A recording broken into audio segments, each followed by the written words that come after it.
És justament esa. Amb aquestes reflexions queden. Moltes gràcies per haver-nos acompanyat este matí així en De Nou.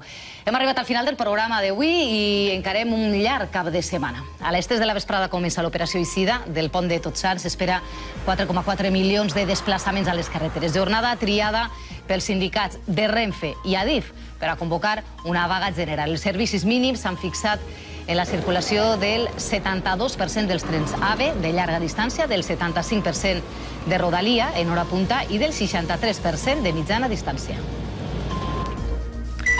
Avui s'avança el ple del Consell i el Consell de Ministres. Damunt la taula, l'executiu central, la llei de jurisdicció voluntària, que pretén agilitzar la tramitació en casos com els divorcis i separacions de mutu acord.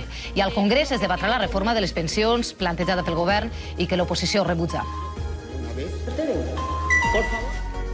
A les 12:30 el rei rebrà al Palau de la Zarzuela, que haurà de comparèixer en la Comissió de Secrets Oficials del Congrés.